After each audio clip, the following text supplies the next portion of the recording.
தற்போது நமக்கு கிடைத்த தகவலின் அடிப்படையில் 37 தொகுதிகளில் 2000 வாக்குகள் வித்தியாசத்தில் தான் தற்பொழுது தாவேகா முன்னிலையில் இருக்கிறது.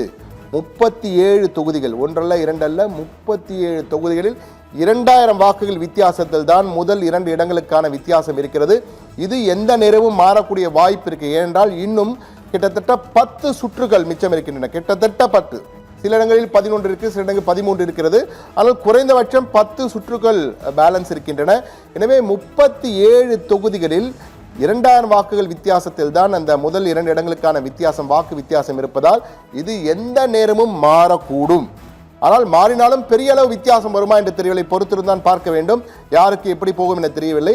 என்றால் தாவேகாவுக்கு ஆதரவாகவும் செல்லலாம், அல்லது திமுகவுக்கு ஆதரவாக வரலாம், அல்லது அதிமுகவுக்கும் ஆதரவாக வரலாம். எப்படி வேண்டுமானாலும் மாறலாம்.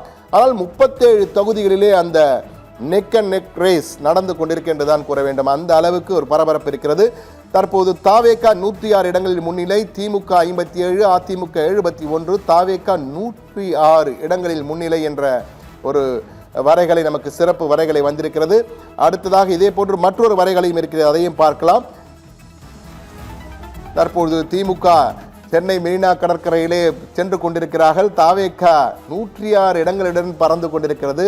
வெற்றி முகத்துடன் பலூனிலே சென்று கொண்டிருக்கிறார்கள். வெற்றி பலூனிலே சென்று கொண்டிருக்கிறார்கள் கூற வேண்டும்.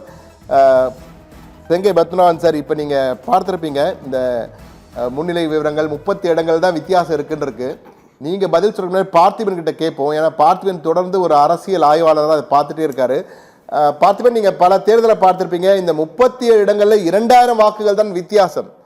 இது எந்த அளவுக்கு ஒரு தாக்கத்தை ஏற்படுத்தும்? எதுவும் பெரும் மாற்றங்கள் வர வாய்ப்பு இருக்கா? பெரும் மாற்றத்துக்கு இதுதான் காரணமா அமையும். ஏன்னா சமீப கால எலெக்ஷன்கள்ல இந்த பிராக்மெண்டேஷன் ஜாஸ்தி ஆயிட்டே இருக்கு. பிராக்மெண்டேஷன்னா குறைந்த வாக்கு வித்தியாசத்துல வெற்றி தோல்வி தீர்மானிக்கப்படுறது. மற்றவங்க எல்லாம் அதை பிரிச்சுக்கிறது சமீப கால எலெக்ஷன்ஸ்ல அதிகமா இருக்கு. 2021 வெறும் 500 ஓட்டு வித்தியாசத்துல 3 தொகுதியில வெற்றி தோல்வி மாறிடுச்சு. டி நகர், மொடக்குறிச்சி, தென்காசி. 1000 ஓட்டு வித்தியாசத்துல 5 தொகுதியில வெற்றி தோல்வி மாறிடுச்சு. 5000 ஓட்டுக்கு கீழே 31 தொகுதியில வெற்றி தோல்வி மாறிடுச்சு. சோ 2021 தேர்தல்ல 39 தொகுதிகள்ல 5000க்கு கீழே தான் மார்ஜின். இப்போ நீங்க 2000க்கு, இதை நான் பல பேட்டிகள் ஏற்கனவே கூட சொன்னேன், இந்த முறை அந்த 5000க்கு கீழே கிட்டத்தட்ட 100 தொகுதிகள் வரலாம், வாய்ப்பு இருக்குன்னு சொன்னேன். நீங்க 2000 தொகுதி கீழே 37 தொகுதின்னு சொல்றீங்க. நம்ம டீம் கிட்ட சொல்லி 5000 வாக்கு வித்தியாசத்துக்கு கீழே எவ்வளவு இருக்குன்னு நீங்க எடுத்தீங்கன்னா இன்னொரு அலார்மிங் நம்பர் உங்களுக்கு கிடைக்கலாம். அந்த 5000 பார்த்துக்கிட்டே இருக்கும்போது 2-3 சுத்து எண்ணுவதே மாறிடும். இது எல்லாமே இந்த முன்னிலையில திமுக தான் அதிக முன்னிலையில இருக்காங்க. இது ஒருவேளை பிரிஞ்சு போகுது அப்படின்னா அந்த பெனிஃபிட் வந்து டிஎம்கேவுக்கோ ஏடிஎம்கேவுக்கோ போகும்.